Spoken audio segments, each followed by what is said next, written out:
তোমাদের যদি সকাল সকাল ঘুম থেকে উঠে সংসারের সমস্ত কাজ করার নিয়ম থাকে, তাহলে সেই মেয়েটা যে প্রত্যেকদিন রাত জাগছে একটা ছোট্ট বাচ্চাকে নিয়ে, তার প্রতিও বাড়ির সবার কৃতজ্ঞ থাকা দরকার, যাতে তাকে একটুখানি ঘুমোতে দেওয়ার সময় দেওয়া হয়। জানি না আজ কার কেমন লেগেছে, মানে আমার বাড়ির লোকের কতটা ভালো লেগেছে বা কতটা খারাপ লেগেছে সেইটা আমি একদমই ভাবতে চাই না। আগে অনেক ভেবেছি, কিন্তু সেই ভাবার কোনো ফলই আমি পাইনি। তাই এখন আমি যেটা ভাববো নিজের জন্য আর আমার সন্তানের জন্য, আমার স্বামীর জন্য।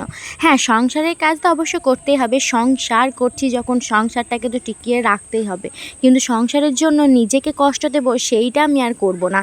কালকে রাত্রে সোনা বাবা অনেকটা রাত, প্রায় ভোর 3:30 মতো আমাকে জ্বালিয়েছে। জ্বালানো বলা ভুল হবে, বাবু খেলা করেছে, ঘুমায়নি। কিন্তু আমি তো ঘুমাতে পাইনি, সেই জন্য ভোরবেলার দিকে সোনা বাবা আর আমি দুজনাই ঘুমিয়ে গিয়েছিলাম। আর ঘুম থেকে একদম উঠেছি 8টার সময়। সোনা বাবা আর আমি একদম একই সঙ্গে উঠেছি, কারণ সোনা বাবার বাবা জানতো যে আমি সারা রাত ঘুমাইনি। সেজন্য ও বাড়ির সকলকে বলেছিল যে আমি ঘুমাইনি যেন আমাকে না ডাকা হয়, বা অন্য কেউ ডাকেওনি।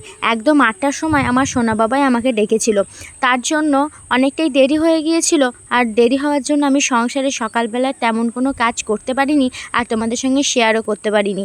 একদম দুপুরবেলায় আমি বাবুকে নিয়ে খাওয়া দাওয়া করে একটু শুয়েছিলাম, আর সকালের ওই দিকে একটু মুড়ি খাবারের তরকারি করেছিলাম, মানে পেঁয়াজি করেছিলাম। আর আজকে আমার মাসি আসার কথা ছিল, মানে মাসি এসেও ছিল।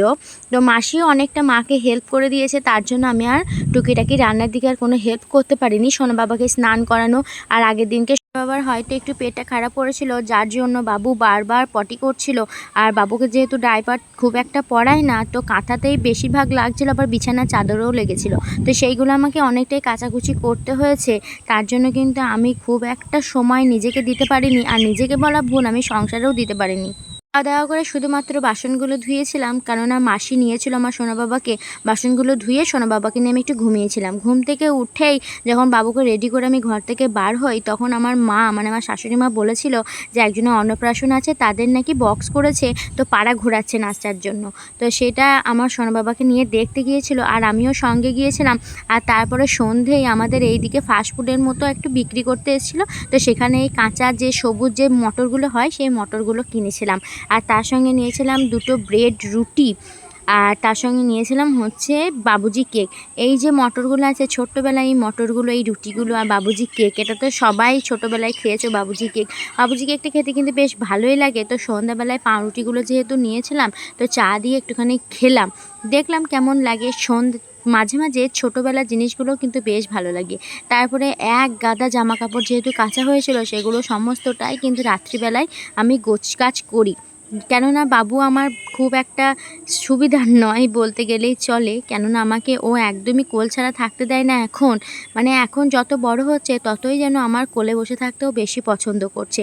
সোনবাবাকে ওইদিকে বসিয়ে রেখেছি, ও খেলা করছে, ওকে একটা কোটোগুলো দিয়েছি, কিন্তু ও দেখতেই পাবেন যে বারবার কিন্তু ও আমার এই জামাকাপড় গোছ করা ছিল, সেইগুলো কিন্তু বারবার অগোছ করে দেবে বলে এগিয়ে আসছিল। কিন্তু কী আর করার, আমাকে কিন্তু জামাকাপড়গুলো ভালো করে গোছ করতেই হবে। নাহলে ওই যে পিছনে দেখছেন একদম এক চেয়ার আছে জামা কাপড়, সমস্তটাই ওর কাঁথা, ওর জামা, আর আমার জাস্ট দুটো নাইটি, একটা কাপড় আছে। তো বাবুকে নিয়ে আবার ওই ঘরেও অনেকটা কাপড় চোপড় আছে, সেগুলো একটু পরে নিয়ে আসবো। তার আগে এই জামা কাপড়গুলো গোছ করে নিই। আর সোনা বাবা ওইদিকে খেলা করছে। আসলে সংসারের এই প্রত্যেকটা কাজই যখন নিজের হাতে করা হয়, তারপরেও যখন শুনতে হয় না যে কিছুই নাকি করা হয় না, তখন সব বাড়ির বউরও কিন্তু মনটা খারাপ হয়ে যায়। এই যে সবাই ডেলি ব্লগ করে, এই ডেলি ব্লগ করার জন্য কিন্তু বাড়ির বউদের অনেকটাই সুবিধা হয়েছে। কেননা বাড়ির লোক তো বলবেই যে সে নাকি কাজ করে না, মানে আমি নাকি কাজ করি না। কিন্তু গোটা দুনিয়ার লোক দেখবে বা পাড়ার লোক দেখবে যে হ্যাঁ, আমি কী কাজ করি আর কী কাজ করি না। সে যাই হোক, ওই সব কথা বাদই দিলাম, কেননা সংসার কাজ, এটাই সংসার। তো সংসারে থাকতে গেলে কাজ করতেই হবে, আর কাজগুলো একান্তই আমার নিজেরই আপন কাজ। তো সেগুলো তো করতে হবে। কাজ নিয়ে খুব একটা আমার কমপ্লেন নেই, কেননা আমার সংসারের কাজ আমাকে করতেই হয়। সে যাই হোক, এইদিকে আমি তো গোছগাছ করছিলাম, আর সোনা বাবা বারবার হিসু করে দিচ্ছিল। যেহেতু আমি হিসুটা চেঞ্জ করতে আসলাম তখনই দেখছি সোনা বাবা আবার পটি করেছে। তো আমার আজকে সারাদিন এত পরিমাণে আমি পটি হিসু এগুলো পরিষ্কার করেছি যে আমার একদম বিরক্ত লাগছিল, কিন্তু কি আর করার, বিরক্ত লাগলে তো হবে না, সোনা বাবাকে তো একটু পরিষ্কার পরিচ্ছন্ন রাখতেই হবে। কেননা ওর আবার র্যাশের প্রবলেম খুব। ওকে যদি বেশিক্ষণ ডাইপার পরিয়ে রাখি না, মানে হয়তো কোনো জায়গায় গেলাম 2 ঘন্টা 3 ঘন্টা হয়তো ডাইপার পরে থাকলো, ওর পাছাতে বিজি বিজি মতো কিছু একটা বেরিয়ে যায়, হয়তো ওটা র্যাশের জন্যই হয়। সেই জন্য ওকে বেশিরভাগ আমি ডাইপার পরাই না, বেশিরভাগ ওকে খোলা থাকে বা হয়তো এক এক সময় বেরিয়ে গেলে প্যান্ট ট্যান্ট পরাই। তো এইদিকে এই তো অনেকগুলো ক্যাথা ছিল, এই কথাগুলোতে সব ক্যাথাতেই কিন্তু ও পটি করেছিল। তো যাই হোক, এগুলো আমি ভাঁজ করে নিচ্ছি, তারপর আবার ওই ঘরে জামা কাপড় আছে ওইগুলোও নিয়ে আসতে হবে। মাঝখানে আমি গিয়ে রাতের খাবারের জন্য ভাতটা বসিয়ে দিয়ে এসেছি, মাঝে মাঝে ওইটাও লক্ষ্য রাখতে হচ্ছে, কেননা ভাতটা পুড়ে গেলে বা গলে গেলে সেটাও একটা অসুবিধা। তো সোনা বাবাকে নিয়ে একা হাতে এই এত কিছু করা সত্যিই অসম্ভব, কিন্তু তাও করতে হয়, কিছু করার নেই, না করলে পরে অনেক রকম সমস্যা হবে। আমার কাজ, আমার সংসার, এটা বারবারই শুনতে হয়, তো কিছু করার নেই, এগুলো করি। আর সোনা বাবা যেহেতু অনেক নতুন নতুন জামা পেয়েছে, তো সেইগুলোও এখনও গুছিয়ে ঠিকঠাক আমার রাখার সময় হয়নি, তার মধ্যে আবার এত কাজ। তো মাঝে মাঝে ভাবি যে এইগুলো আগে গোছ করবো, কিন্তু কিছু করার নেই। এই যে সোনা বাবাকে নিয়ে এখন যাচ্ছি অন্য ঘরের যে জামা কাপড়গুলো আছে সেই ঘর থেকে জামা কাপড়গুলো নিয়ে আসার জন্য। এইদিকে জামা কাপড়গুলো থাক, আমি তারপরে একটুখানি মাঠটা ঝরিয়ে দিয়ে আসলাম, তারপরে আবার আসলাম জামা কাপড় নিয়ে জামা কাপড়গুলো গোছ করবো বলে।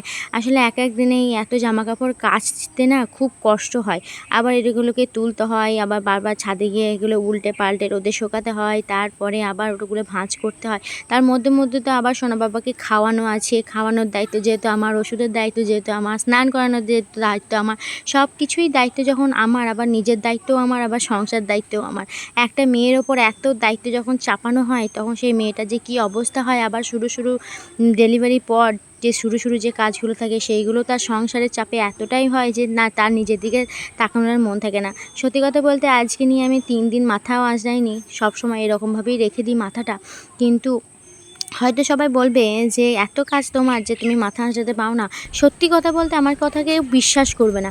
হ্যাঁ, আমার হয়তো মাথা আঁচড়ানোর আমি সময় পাই, কিন্তু কাজের চাপে আর ছেলের চাপে বলতে গেলে আমি যখন সময় পাই তখন মনে হয় যেন আমি একটু নিশ্চিন্তে ষাট হয়ে শুই। আমার শিরদাঁড়াটা যেন আমি আর দাঁড়াতে পারছি না। একটুখানি শুয়ার থেকে আমার মাথাটা আঁচড়ানো বড় নয়। তো সেই জন্য ওকে মাথাটা আঁচড়ানো হয়। তো এখানে আমি আর ভিডিও করতে পারছি না, কেননা ও আমাকে খুব বিরক্ত করছে। তো তারপরে ভাবলাম থাক, ভিডিওটা এখানেই শেষ করা যাক। অনেক ভিডিও হয়েছে, পরবর্তীকালে আবার ভিডিও কোনো করা যাবে। তারপরে সোনা বাবাকে নিয়ে একটুখানি শোকেসের কাছে এসে একটুখানি হাসাহাসি করছিলাম, সেটাই তোমাদের সঙ্গে শেয়ার করলাম। চলো আজকে এখানে শেষ করছি, দেখা হচ্ছে পরে কোনো ভিডিওতে। আমার কথাগুলো যদি খারাপ লাগে তো সরি, আমার কিছু করার নেই। আমি সত্যি কথাগুলোই বললাম, আমার সঙ্গে যে যে যে জিনিসগুলো ঘটে সেগুলোই বললাম। তো চলো আজকের মতো টাটা, দেখা হচ্ছে পরে কোনো ভিডিওতে। ততক্ষণ আপনারা সুস্থ থাকবেন, ভালো থাকবেন। আশা করছি আজকের ভিডিওটা আপনাদের ভালো লেগেছে। ভালো লাগলে অবশ্যই একটা সাবস্ক্রাইব করে দেবেন, লাইক কমেন্ট শেয়ার করে আমার পাশে থাকবেন। আর আমার ভিডিওটা কেমন লাগলো অবশ্যই একটা কমেন্টে জানাবেন। চলো আজকের মতো টাটা।